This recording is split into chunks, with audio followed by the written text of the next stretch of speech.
cortando más el resumen porque se va alargando más cada predicación. Pero la iglesia aquí que hemos visto se le compara con diferentes cosas y cada una de esas comparaciones tiene por objetivo enseñarnos una verdad importante. Del capítulo 1 al versículo 5, al capítulo 5, perdón, tenemos una fuerte exposición de Pablo acerca de las garantías de la iglesia, de las cualidades de la iglesia, de las bendiciones de la iglesia. Entonces empezamos viendo que, por ejemplo, la formación de la iglesia no es algo arbitrario, un plan B de última hora, sino que es la obra de Dios que había pensado desde la eternidad y que Jesús vino a comprar esta iglesia y que el Espíritu Santo nos guarda y nos guía como iglesia o como pueblo suyo. Así que la iglesia está protegida por la Trinidad o por Dios en sus tres manifestaciones o personas. No es cualquier cosa la iglesia. Diseñada para ser el pueblo de Dios y para tener relación con Dios. Nos dijimos más de una oportunidad que antes el privilegio era de algunos cuantos, pero hoy en día a todas las naciones se ha extendido la posibilidad de que podamos creer y ser parte de este pueblo que es la iglesia de Dios. Esta iglesia está fundada sobre la revelación del Espíritu Santo, que llegó a través de las enseñanzas apostólicas, que llegó a través de las enseñanzas de los profetas y esencialmente las enseñanzas y la vida de Cristo mismo. Así que el fundamento de la iglesia es este, es firme, es sólido. ¿Cómo funciona y el cuidado y desarrollo de la iglesia? También nos explica Pablo que funcionamos armónicamente, que todos somos un cuerpo, que Cristo es la cabeza y que nosotros somos ese cuerpo y que nos desarrollamos, nos edificamos unos a otros a través del trato, del roce que tenemos los hermanos el uno con el otro, a través de un versículo, a través de un saludo, a través de una palabra de aliento, a través de las predicaciones, a través del cuidado, la visitación y la oración por los unos por los otros. Entonces hay alta bendición en lo que Pablo nos está diciendo. Nos habla también de la unidad de la iglesia, que a pesar de que somos personas distintas, con gustos diferentes, caracteres diferentes, características distintas y gustos distintos en cómo nos gustaría que fueran nuestros amigos, sin embargo, en el amor de Dios nosotros logramos hacernos uno a pesar de nuestras diferencias. Y también, a pesar de estas diferencias, Dios nos ama a cada uno y nos ama como iglesia, como pueblo suyo. Así que somos el objeto del cuidado y de la atención de Dios. No somos cualquier cosa, estamos provistos de este cuidado y de esta atención divina de parte de Dios hacia nosotros, ¿ya? También nos dice que debemos ser obedientes a la palabra, obedientes a lo que nos corrijan, siempre y cuando vaya en acuerdo con la palabra. Debemos someternos entonces a la palabra de Dios para así lograr un comportamiento, lograr una forma de vida, un pueblo diferente. Vimos si hablamos de la esposa, que la esposa se limpiaba, se santificaba para su esposa, que la esposa se sometía a su esposo y así también la iglesia debía purificarse, santificarse y hacerse limpia para que un día podamos estar en relación con nuestro esposo celestial que es Jesucristo. Vimos también un versículo precioso que a mí me encanta cuando dice que en el cielo todo el mundo se alegraba y era porque había llegado la hora en que la esposa se iba a desposar con el esposo. La iglesia y su Señor iban a estar juntos por la eternidad. Y eso es un hecho que esperamos que suceda y eso nos debe alentar. Todas estas cosas que Pablo enseña hasta el capítulo 5 tienen relación interna con la iglesia, el Señor de la iglesia, los hermanos de la iglesia, el comportamiento de la iglesia y lo vimos ya en las diferentes predicaciones que hemos ido viendo. Pero hoy vamos a ver esta última comparación y esta última comparación tiene que ver con un soldado, ¿ya? La iglesia como un soldado o los creyentes como un soldado. No es que lo haya tomado de adrede esta predicación por lo que está sucediendo allá en Europa, en Rusia y Ucrania, en estos dos países, esta guerra. Sabemos que es complicado, ya el hermano Gaspar comentó que se han dado muchas situaciones y obviamente en una guerra no siempre es justo y nunca una guerra es buena, siempre hay abusos, siempre hay problemas, siempre hay gente inocente que muchas veces paga producto de estas cosas. Pero ahí también está la iglesia y como dijo Gaspar, estuve viendo también unos videos y la iglesia allá en Ucrania está dispuesta a servir a su comunidad a pesar de lo difícil que es el medio ambiente. ¿Y por qué? Porque la iglesia, a pesar de que el medio sea adverso, la iglesia está protegida por su Señor. La iglesia está sustentada por su Señor. La iglesia está, a pesar de que a veces tiende a decaer, pero tiene las fuerzas de parte de su Señor. Y estas cosas no amedrentan o no debieran amedrentar a la verdadera iglesia del Señor. Vamos a ir entonces a lo que leyó el hermano Gaspar y hoy día vamos a ver algunos versículos solamente que son los que me interesan. Entonces quedamos con la idea de que Pablo nos dice todo lo rico, lo bonito, lo especial que es el pueblo de Dios, las bendiciones del pueblo de Dios, y esto alegra mi vida, alegra la vida de ustedes, fortalece nuestra condición espiritual. Pero también Pablo en este último capítulo y en esta última comparación hace algunas cosas que a lo mejor ya no nos son tan bonitas. Y nos dice cómo va a estar la iglesia en este mundo, cómo va a vivir la iglesia en este mundo y cuáles van a ser los problemas que va a tener la iglesia en este mundo. O sea, nos habló todo lo bonito, lo bueno, para que nos fortaleciéramos como iglesia, pero ahora también nos muestra una parte que a lo mejor para algunos puede ser complicada, pero que si somos cristianos y seguimos los consejos del apóstol, no va a ser complicada, sino que va a ser una lucha donde también vamos a poder nosotros funcionar bien y comportarnos como hijos de Dios. En el primer versículo que voy a leer o comentar es el versículo 10 de este capítulo 6 y dice: por lo demás, hermanos míos, fortaleceos en el Señor y en el poder de su fuerza. Cuando alguien le dice a otro, oye, prepárate, en el trabajo, el jefe te llama, prepárate, ándate, no sé, con cuidadito porque el jefe te está llamando y está enojado. ¿Qué es lo que uno asiente en esa declaración? Hay un problema, algo va a suceder, ¿no es cierto? Algo me espera en la oficina del jefe y parece que no es bueno. Bueno, aquí cuando Pablo dice, por lo demás, hermanos míos, fortaleceos en el Señor y en el poder de su fuerza, está haciendo algo similar. Les está diciendo a los hermanos de esta iglesia de Efeso que se fortalezcan en el Señor y en el poder de su fuerza, porque lo que va a comentar a continuación muestra quizás un factor negativo o muestra las fuerzas que se van a oponer a que la iglesia trabaje como debe funcionar.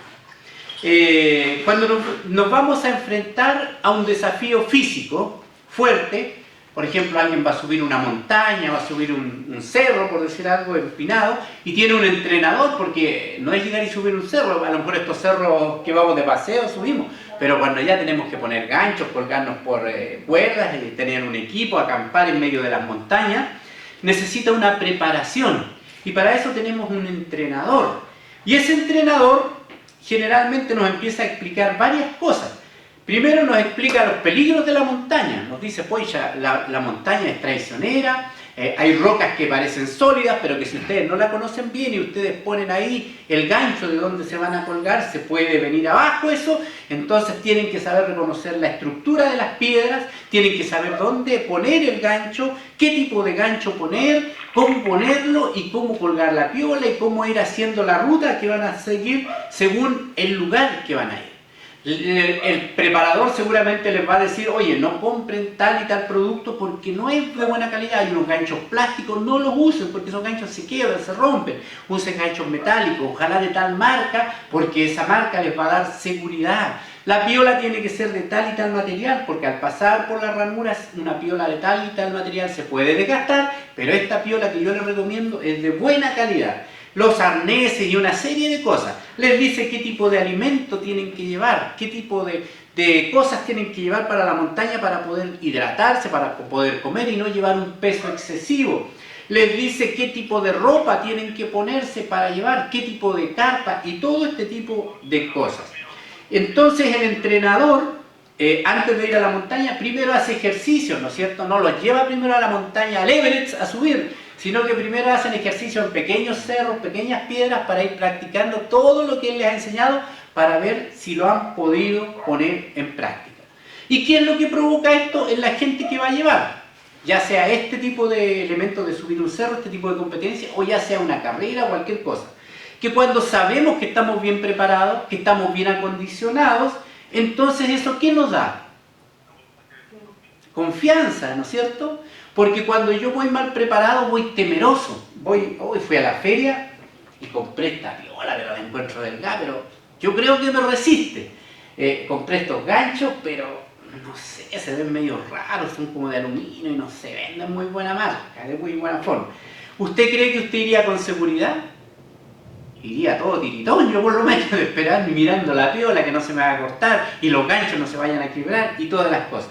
Pero si yo he seguido las instrucciones de mi instructor y tengo los materiales que él me ha recomendado, eso me da seguridad y crea en mí una mentalidad ganadora, una mentalidad que me dice que voy a llegar hasta el lugar que voy porque llevo los elementos adecuados.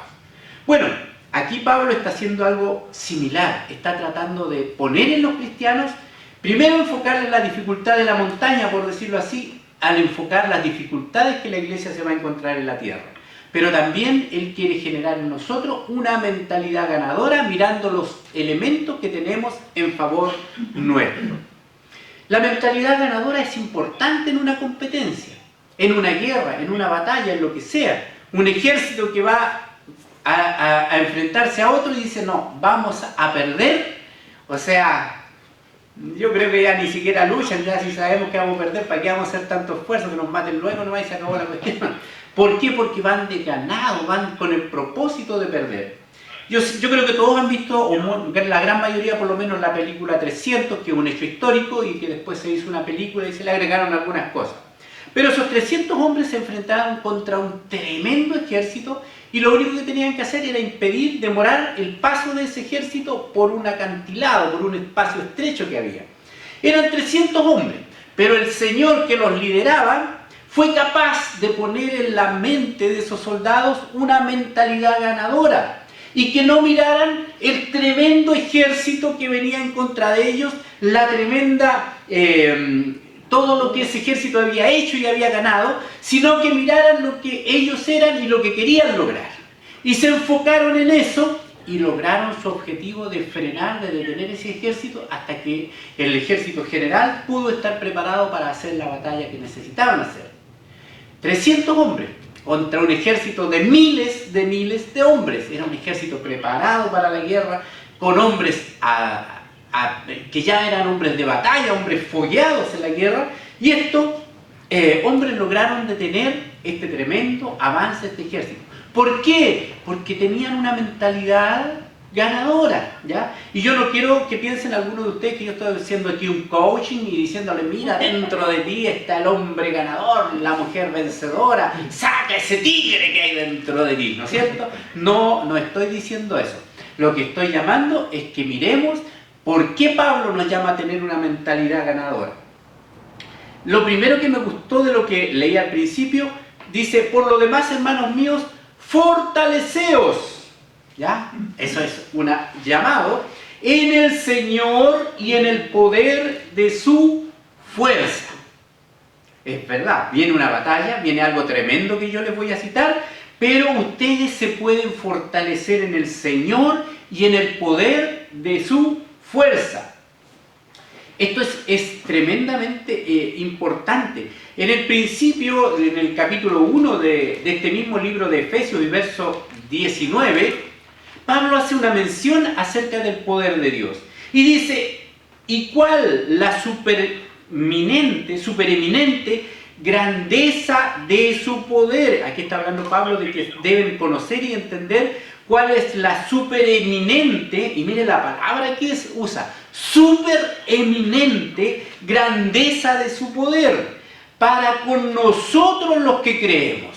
O sea, aquí Pablo está diciendo, muchachos, hay una super gigantesca, tremenda, eminente grandeza de poder y que está a disposición de nosotros los que creemos según la operación del poder de su fuerza. O sea, hay disposición de poder para ustedes y es de acuerdo a la operación del poder de esta fuerza. Y aquí empieza a dar un ejemplo en el verso 20 del capítulo 1, dice, la cual operó en Cristo resucitándole de los muertos.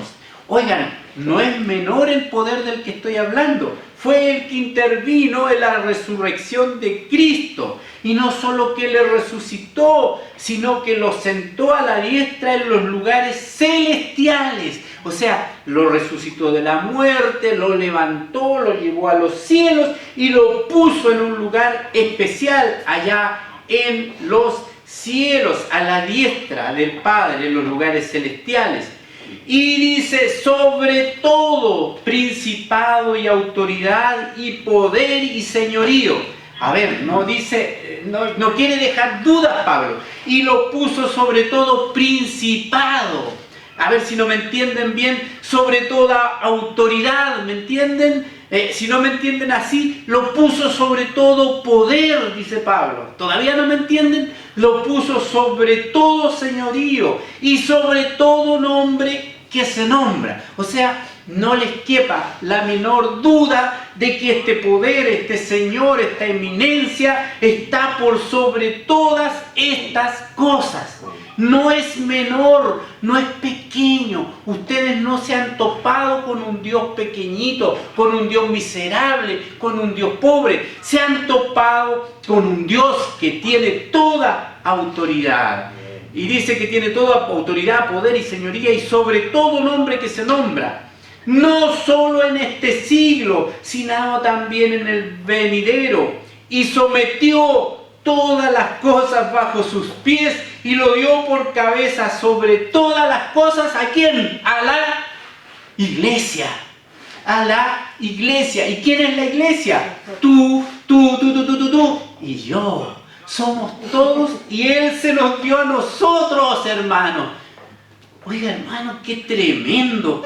Este poder que aquí Pablo no encuentra a lo mejor las palabras para decirlo, le ha sido dado a la iglesia, a nosotros, aunque el mundo nos mira en menos, aunque el mundo nos quiere oprimir, aunque el mundo nos quiere hacer retroceder, nos quieren poner entre la espada y la pared, aunque el mundo quiere dictar leyes en contra de la iglesia, aunque el mundo quiere de una y otra forma aplastarnos y ponernos el pie encima, el poder que está en la iglesia y sobre los creyentes, el mundo nunca le va a poder poner el pie encima, porque Cristo es la cabeza de la iglesia y nadie le va a poner el pie encima a Cristo. Pueden hablar, pueden blasfemar, pero nadie va a poder poner el nombre de Cristo bajo los pies en el aspecto de su autoridad.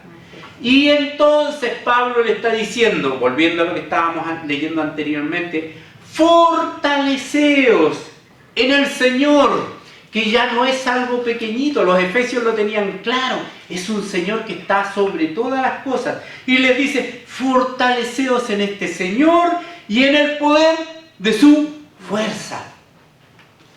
No somos grandes, hermanos, por la perla que hay dentro de nosotros, por lo que somos como personas, sino porque nos fortalecemos en el Señor y en el poder de su fuerza.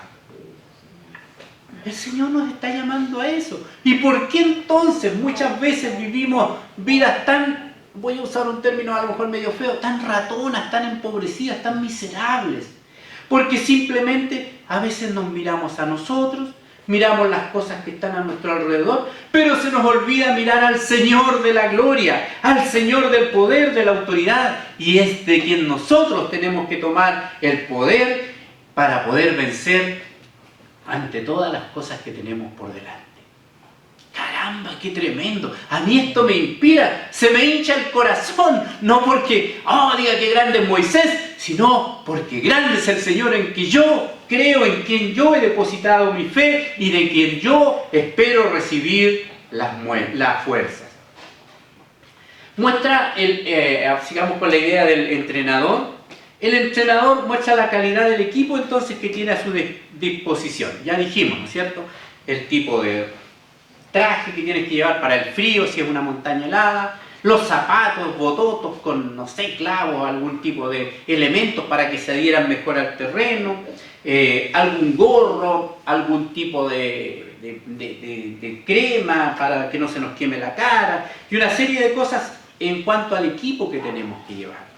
Y aquí Pablo nos dice, primero que tenemos que tomar el poder de Dios, Pero nos dice en el verso 11 de este capítulo 6, vestidos de toda la armadura de Dios. O sea, Pablo está siguiendo la misma idea que estoy viendo con el entrenador, pero aquí Pablo le está diciendo a la iglesia, muchachos, primero, acuérdense, de allá viene el poder de ustedes. No se asusten cuando le griten, allá está su poder, tomen fuerza de allá. Y fuera de eso, vestidos de toda la armadura de Dios. Este es el traje que necesitan para que podáis estar firmes contra las acechanzas del diablo. Lo que tú necesitas para resistir al diablo, aquí está en la armadura de Dios. En esta parte Pablo hace solamente un llamado a que tomemos o nos vistamos de toda la armadura de Dios, pero unos versículos más adelante después vamos a ver en qué consiste esta armadura. Pero dice que si nosotros nos vestimos con la armadura de Dios, es para que podamos estar firmes contra las acechanzas del diablo. ¿A quién de nosotros no nos acecha el diablo? A los predicadores, a los ancianos, porque somos ancianos, tenemos una licencia especial así, como el sheriff en el oeste, siguiendo mi gusto, y que nadie se metía con el sheriff porque era la autoridad, y decir que como los ancianos son la autoridad, Satanás no se mete con los ancianos. No, también estamos expuestos a las acechanzas de Satanás. El miembro que es débil, a lo mejor el que se siente tan poquita cosa y a lo mejor dice, no, conmigo no se va a meter porque yo no soy ningún peligro para él, yo no represento nada. Se va a meter contigo también, va a tratar de destruir. Satanás quiere acabar con la iglesia, quiere tratar de destruir a la iglesia. Pero si nos vestimos con toda la armadura de Dios, podremos estar firmes contra las acechanzas, llámeseles lazos, llámeseles engaños, llámeseles mentiras, llámese cosas que Él nos quiere hacer creer para que nos debilitemos. La armadura de Dios nos va a proveer la protección para que estas cosas no hagan mella sobre nosotros. Entonces aquí el llamado es vestidos de toda la armadura de Dios. ¿Cuál es la idea? Estar firme contra los desafíos del diablo. Tenemos el poder de Dios, la autoridad de Dios que nos fortalece, tenemos los vestuarios para poder resistir entonces al diablo, pero también el entrenador dijimos que le mostraba los peligros de la montaña, ¿no es cierto? Puede haber nieve, de repente a lo mejor el clima cambia, empieza a llover y el agua es resbalosa, puede juntarse gran acumulación de nieve y se nos puede venir encima cuando vamos subiendo la montaña, y les muestra también las cosas negativas para que así las puedan enfrentar y puedan ir preparados para ese tipo de cosas. Y aquí Pablo en el verso 12 también, después de decirle que tienen la fuerza, que tienen la armadura para vencer, le dice contra cuáles son los peligros que se van a enfrentar. Porque dice Pablo aquí, no tenemos lucha contra sangre y carne, sino contra principados, contra potestades, contra los gobernadores de las tinieblas de estos siglos, contra huestes espirituales de maldad en las regiones celestes. Yo no sé si se dan cuenta en el lenguaje que está usando Pablo aquí, pero él no habla de enemigos pequeños. No dice van a venir pigmeos contra ustedes, van a venir unos enanos por ahí a hacerle la guerra, van a venir unos niñitos a tratar de combatir con ustedes. Aquí Pablo usa palabras fuertes.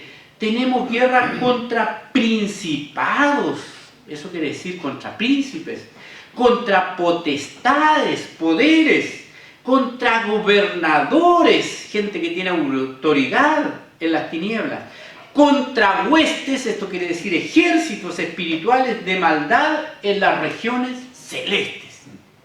Chicos, la batalla no es fácil, no es fácil, es difícil, los enemigos no son cualquier cosa, es una cantidad de enemigos poderosos. ¿Qué quiere decir principados? Principados, lo más probable, porque no queremos afirmar 100%, pueden haber variaciones en estos pensamientos, puede ser posible que haga referencia a los generales de Satanás que supervisan naciones enteras. Y esto tiene un apoyo bíblico. En el libro de Daniel, capítulo 10, 12, dice, entonces me dijo, Daniel, no temas, porque desde el primer día que dispusiste tu corazón a entender y a humillarte en la presencia de Dios, fueron oídas tus palabras. Aquí le está hablando un ángel con Gabriel y le está diciendo que desde el primer día que él oró, ya sus palabras fueron escuchadas. Y a causa de tus palabras yo he venido. Mas el príncipe del reino de Persia se me opuso durante 21 días.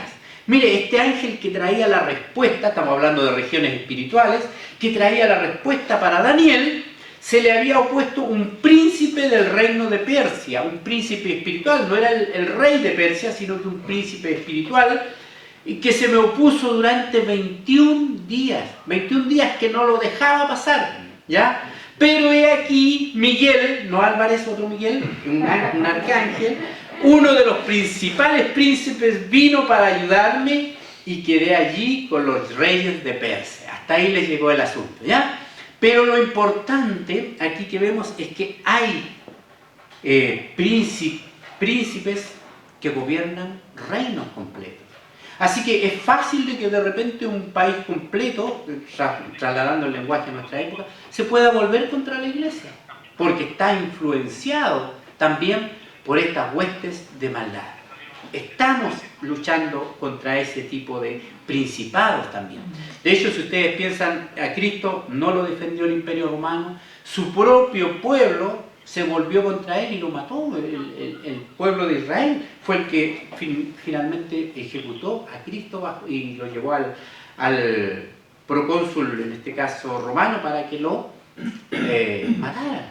O sea, fueron príncipes de este siglo los que atacaron a Jesús y finalmente lo crucificaron. Entendemos que hay un plan detrás de eso, que Dios lo permitió por alguna razón. También hay potestades. Aquí puede estar hablando de agentes que se posesionan de seres humanos. En la época cuando Jesús aquí anduvo en la tierra, se encontró con varios endemoniados, ¿no es cierto? El Gadareno, por ejemplo.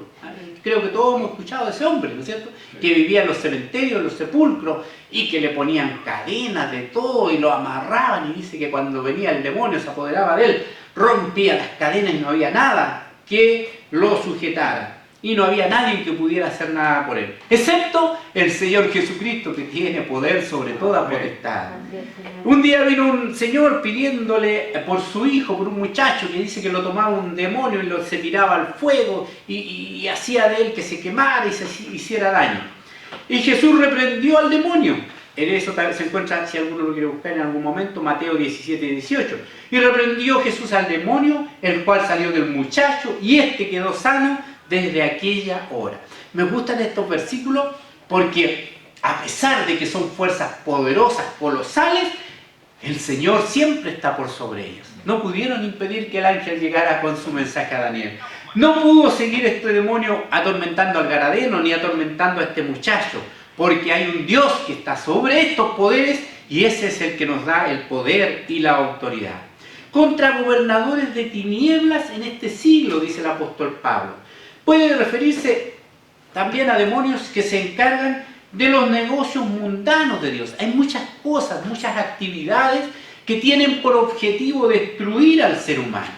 La drogadicción, la pornografía, la prostitución, y podríamos poner muchos negocios que lo llevan personas, pero que esa mente está influenciada por huestes malignas y que afectan nuestro entorno.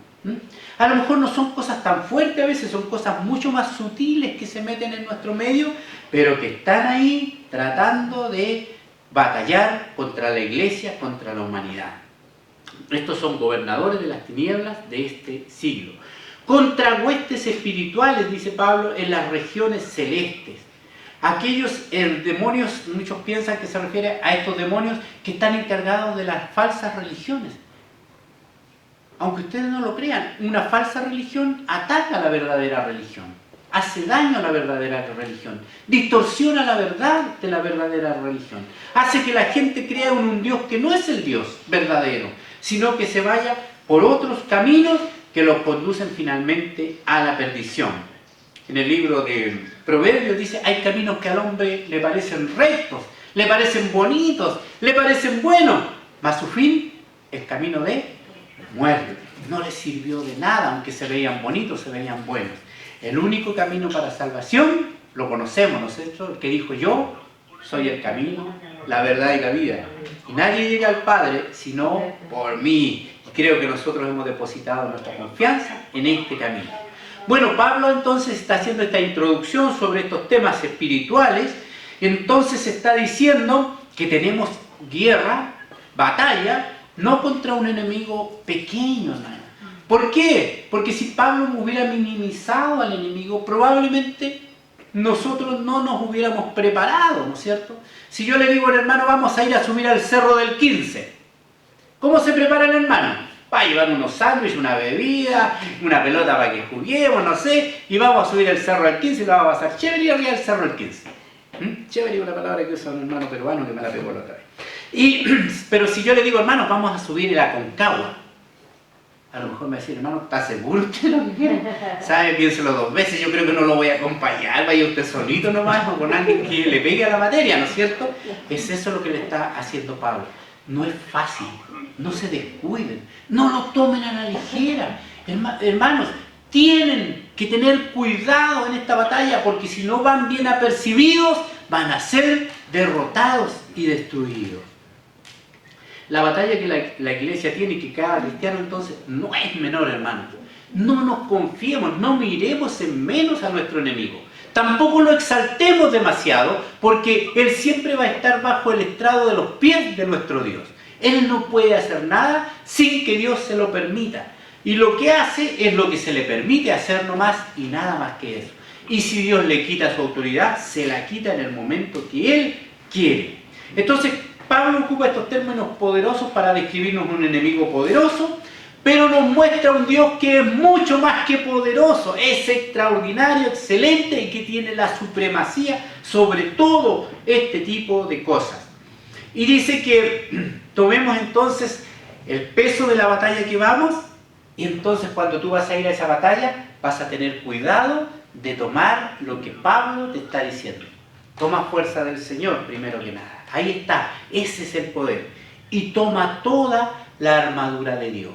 Porque cuando pase todo, si has tomado la armadura de Dios, han venido estas huestes de maldad en contra tuya, tú vas a poder estar de pie y firme, porque estás revestido de lo que Dios te ha dado para que puedas subsistir como cristiano.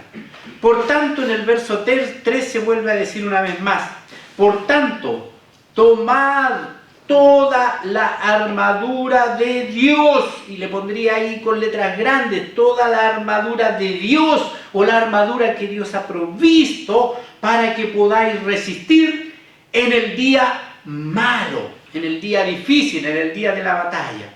Y cuando haya acabado todo, o habiendo acabado todo, puedan estar tiritones, llorando ahí. No, puedan estar firmes, parados. Terminó la batalla y aquí estamos como iglesia parados. ¿Por nuestra fuerza personal? No, porque nos fortalecimos, tomamos fuerza de Dios, y porque nos fuimos obedientes y nos pusimos la armadura de Dios. Amén. Vamos a ver la próxima semana, en la próxima prédica, porque si me pongo a describir más encima hoy la armadura de Dios, hermanos, ténganlo por seguro que la prédica saldría muy, muy larga. Pero quiero que hoy día nos centremos en esto. Como cantábamos en el himno, el enemigo es fuerte, pero Cristo es igual. Puede ser fuerte el Satanás, puede tener fuerza, puede a veces causar unas heridas y algunas cosas, como en toda batalla sucede, pero nuestro adalid, o nuestro líder, traducido a nuestro español actual, él es mucho más poderoso. Y podemos vencer si le obedecemos a él, si nos abrazamos a él, si tomamos la fuerza de él y nos ponemos su armadura. ¿Has valorizado, hermano, lo que significa pertenecer a la iglesia? Los riesgos que tenemos de pertenecer a la iglesia, y me refiero a riesgos con el enemigo que nos estamos enfrentando. Si no miras los riesgos que estamos corriendo como iglesia, no vas a ver la necesidad de fortalecerte de parte de Dios. Y no vas a ver la necesidad de ponerte la armadura de Dios. Si no estás viendo el riesgo. Pero si ves los riesgos, vas a entender: debo obedecer a lo que la palabra me dice. Y la próxima semana, y si tú quieres lo puedes leer en tu casa, vamos a ir viendo en qué consiste la armadura de Dios. Ya sabemos en qué consiste la fuerza de Dios, ¿no es cierto? Es lo que nos sostiene cuando estoy débil. Señor, levántame, Señor, toma mis manos. Señor, estoy aquí caído, pero Señor, necesito de tu fuerza. Como dice Isaías, los jóvenes se cansarán, los viejos se cansarán, todos se cansarán. Pero los que esperan en Jehová, nuevas fuerzas tendrán. Y nosotros esperamos las fuerzas de Jehová nuestro Dios. Padre amado, una vez más vamos